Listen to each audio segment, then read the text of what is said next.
Ding dong, welcome to Givesto, podcast for sharing to all investment problems. Halo Sobat Invest, aduh udah lama banget nih.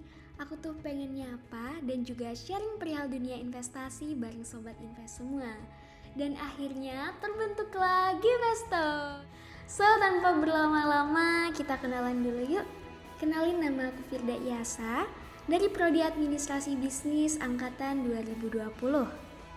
Nah, di perdana Givesto dengan tema literasi keuangan dan pentingnya investasi ini, aku gak sendirian loh.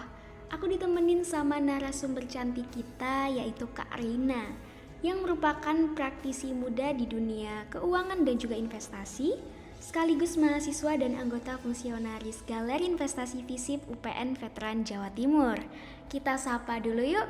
Halo Kak Rina, gimana nih kabarnya? Alhamdulillah, puji syukur baik nih Yasa. Kamu sendiri gimana? Apa kabar? Alhamdulillah, aku juga baik nih Kak. Semoga Sobat Invest yang lagi dengerin Givesto baik juga ya. Nah Kak, sebelum kita mulai sharing-sharingnya, boleh dong Kak Reina ini perkenalan diri dulu ke pendengar podcast kita yang akrab dipanggil Sobat Invest, supaya kita tuh bisa lebih kenal nih. Oh ya, halo Sobat Invest, nama aku Rina. Aku mahasiswi semester akhir di UPN, tepatnya di FISIP jurusan Administrasi Bisnis. Dan aku juga merupakan anggota dari Galeri Investasi FISIP Adbis, sekaligus praktisi di bidang keuangan. Salam kenal semuanya. Oke, terima kasih dan salam kenal Kak Reina. Sebelum membahas topik utama Givesto hari ini, yaitu pentingnya investasi, bisa nggak nih Kak dijelasin dulu ke Sobat Invest mengenai apa sih literasi keuangan itu?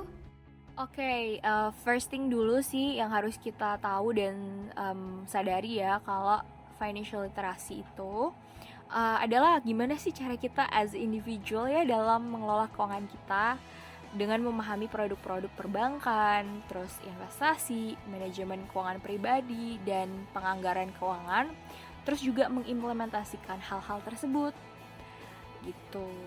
Nah, indikator dari literasi keuangan sendiri itu ada pengetahuan, keterampilan, keyakinan.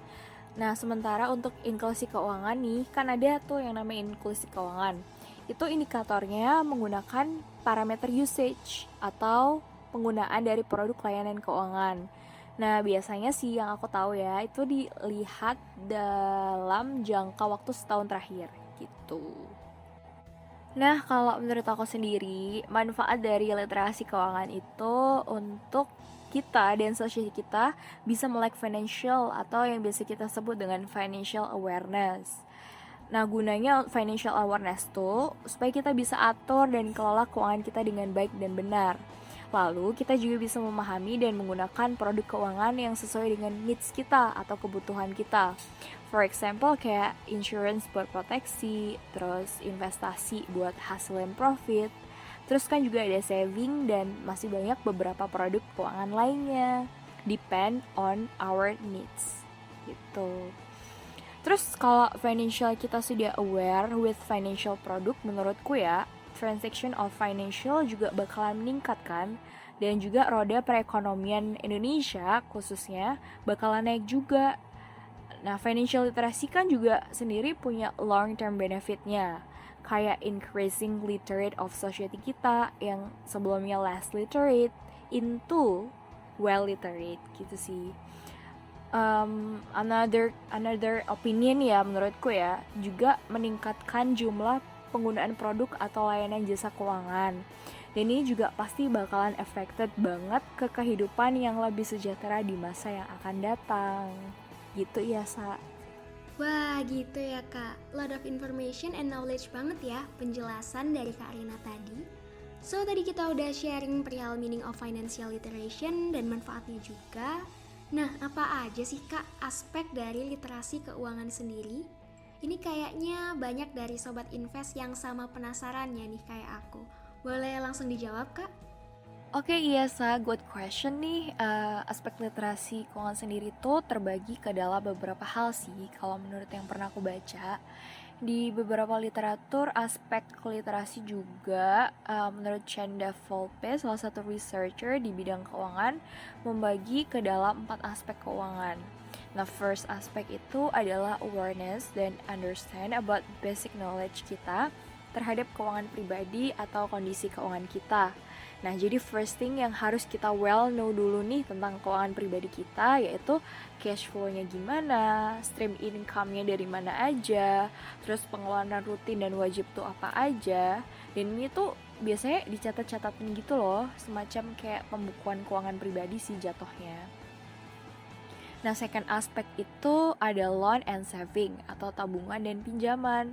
Di sini kita harus tahu dulu nih kita punya loan apa aja, kayak kewajiban ya jatuhnya, kayak sort of utang gitu, yang mana kewajiban ini tuh harus kita bayarkan dan keluarkan, seperti misalnya penggunaan credit card, seperti tagarnya ya, buy now pay later gitu kan.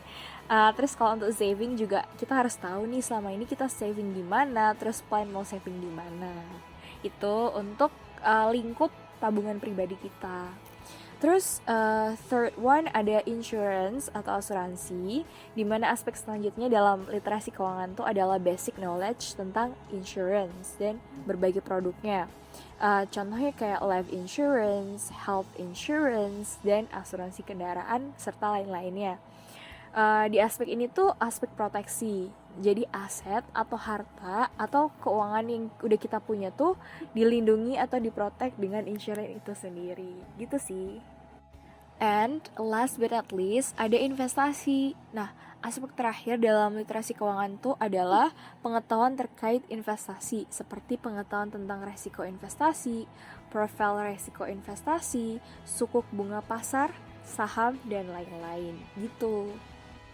Ternyata banyak juga ya Kak aspek literasi keuangan ini. Oh iya, tadi kan Kak Rina sempat mention nih, di aspek investasi ada yang namanya profil resiko. Boleh dong dijelasin ke kita apa sih profil resiko ini? Kalau boleh sekalian dengan cara kelola keuangan yang baik juga. Karena pasti ada beberapa sobat invest yang baru mau mulai investasi but maybe masih confused. Jenis investasi seperti apa sih yang cocok dengan kepribadian dan modal yang dimiliki?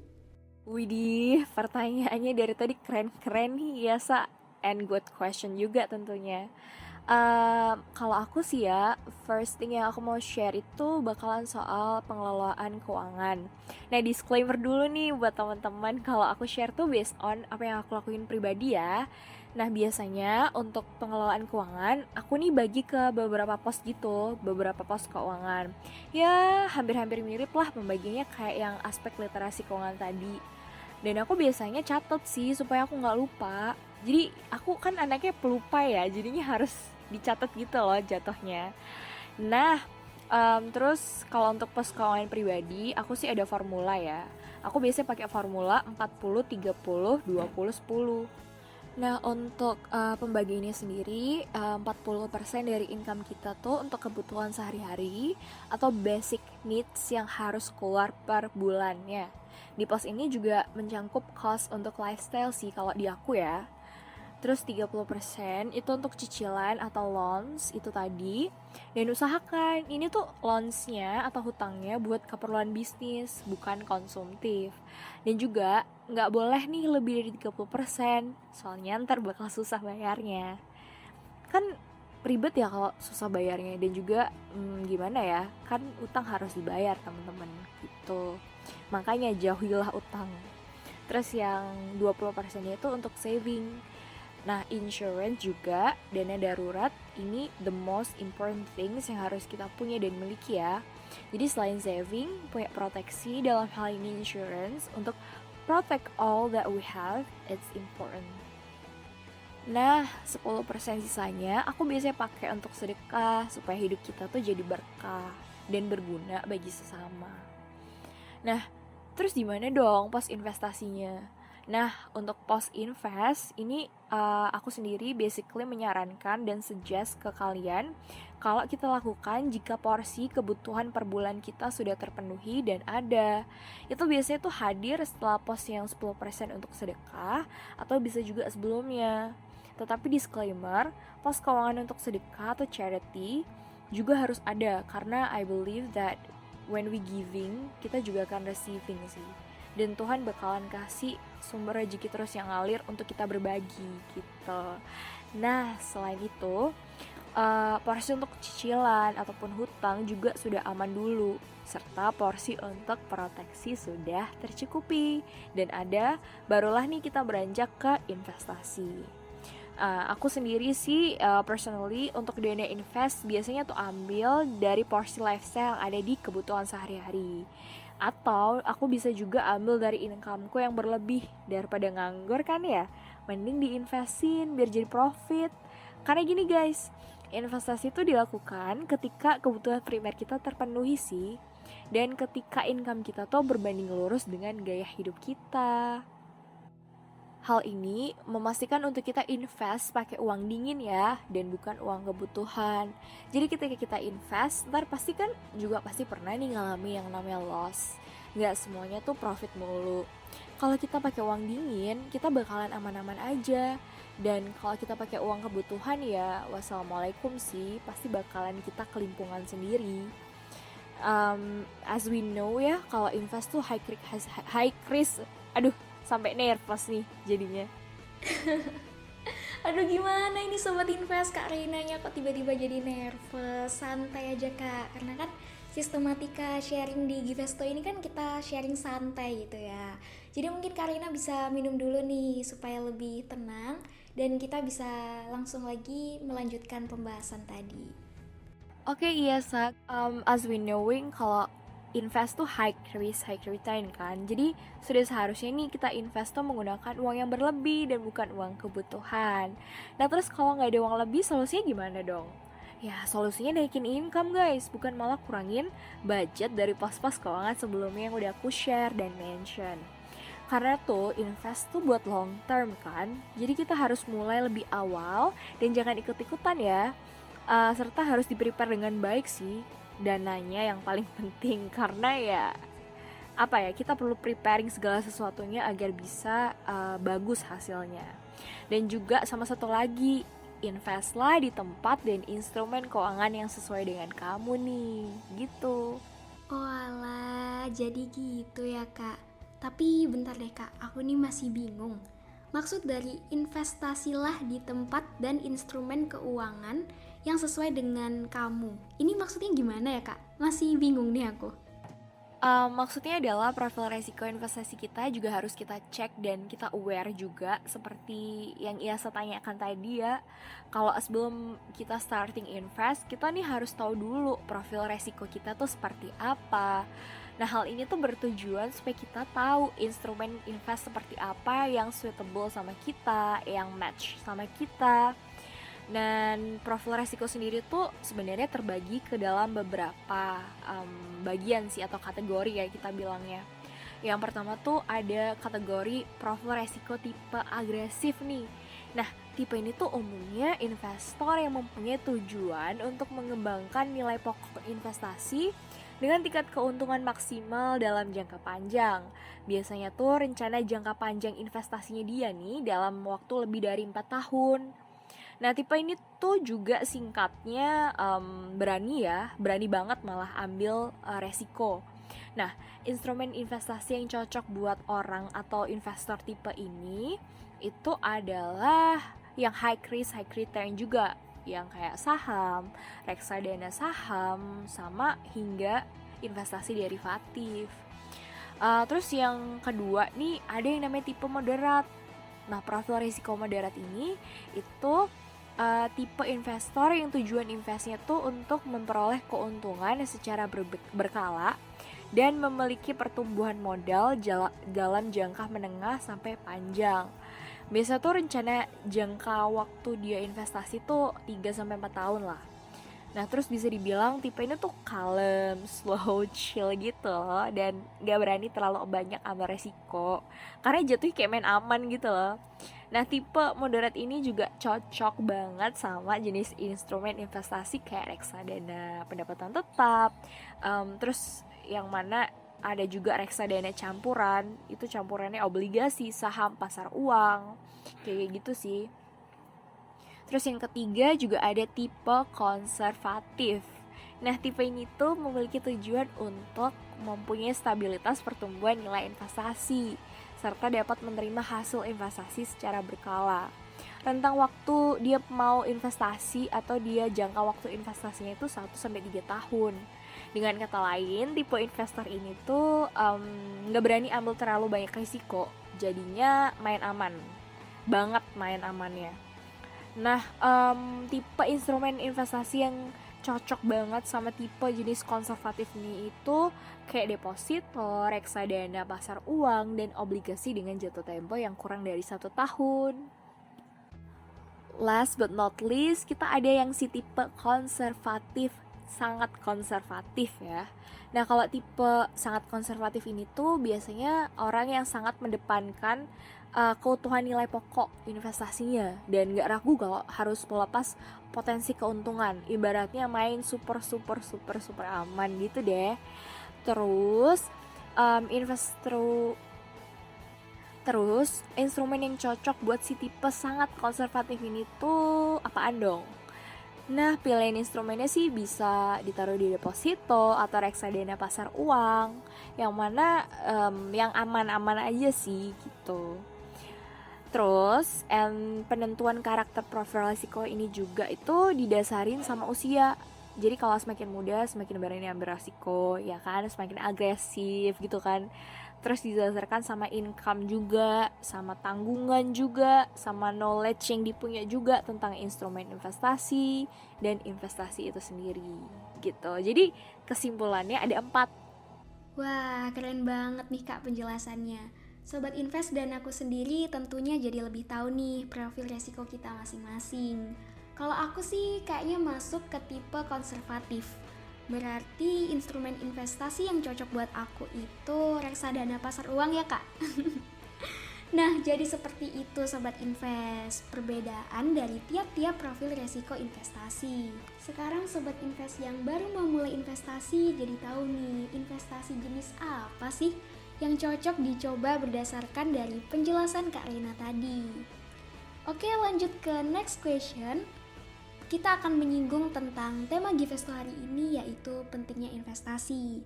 Apa sih Kak pentingnya investasi? Apalagi kan kita ini masih muda ya. Emangnya penting untuk mulai berinvestasi? Penting dong ya Sa.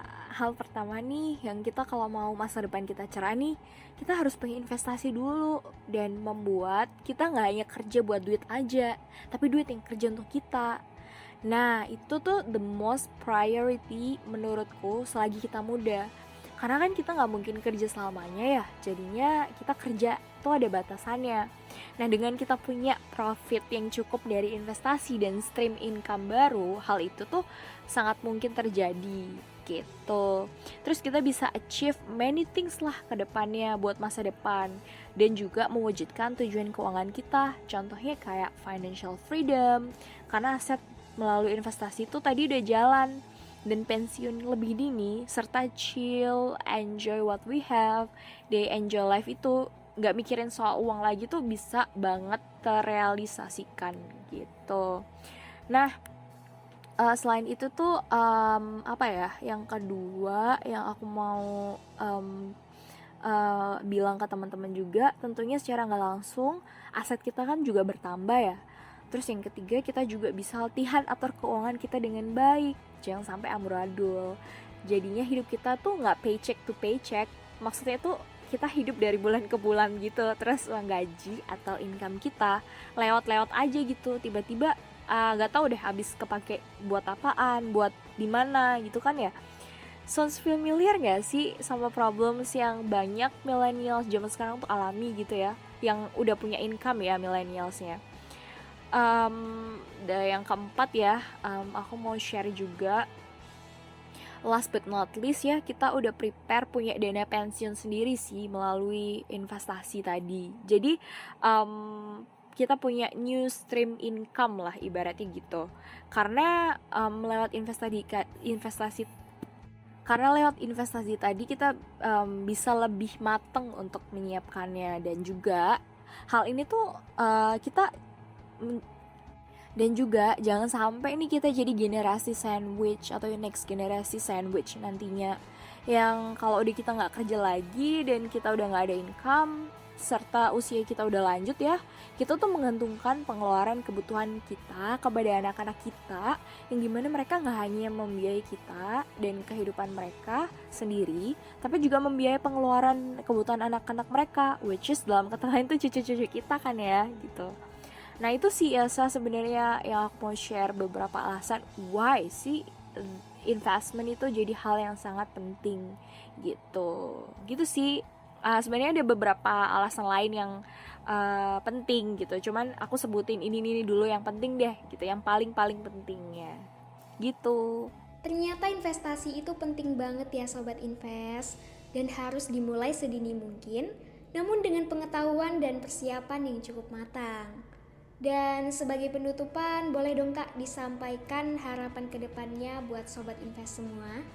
Harapan kedepannya sih buat Sobat Invest yang dengerin podcast kita nih, semoga Sobat Invest dapat memetik ilmu lah, knowledge baru yang kita share dan kita sampaikan lewat podcast perdana kita pertama kali ini ya gitu. Terus semoga juga sobat-sobat invest yang udah dengerin podcast ini jadi taulah minimal sedikit banyak tentang cara atur keuangan pribadi tuh gimana sih, dengan memperhatikan pos-pos keuangan yang tadi, supaya kita semua tuh sama-sama bisa jadi orang yang makmur dan baik secara finansial. Terus juga investasi tuh gak hanya untuk ikut-ikutan temen aja, gak hanya juga ikut-ikutan tren sih, tapi juga harus ngerti dan aware sama profil resiko yang kita punya dan modal yang kita udah siapin. Nah sama please banyakin baca buku teman-teman, belajar soal produk keuangan. Jadi kedepannya tuh kita gak salah pilih produk keuangan. Sama yang terakhir, pastiin sebelum invest kita udah ngerti kondisi keuangan kita, udah punya pos tabungan, udah siapin proteksi, bisa pakai asuransi, dan sama yang paling penting sedekah ya gengs, biar berkah cuy hidupnya. Udah itu aja sih palingannya dari aku. Berharap semoga podcast ini bisa bermanfaat, bisa berguna, serta bisa sebagai platform lah untuk sharing insight baru. Soalnya aku juga kan masih belajar guys gitu. Amin, harapannya mulia banget ya Kak. Baik, terima kasih Kak Rina atas waktu yang diluangkan. Semoga harapan baiknya bisa terrealisasikan secepatnya. Amin ya rabbal alamin. Mungkin segitu aja Givesto pada hari ini. Burung gelatik menginjak duri, tapi untungnya pakai sepatu. Firda Yasa cantik pamit undur diri. Wassalamualaikum warahmatullahi wabarakatuh.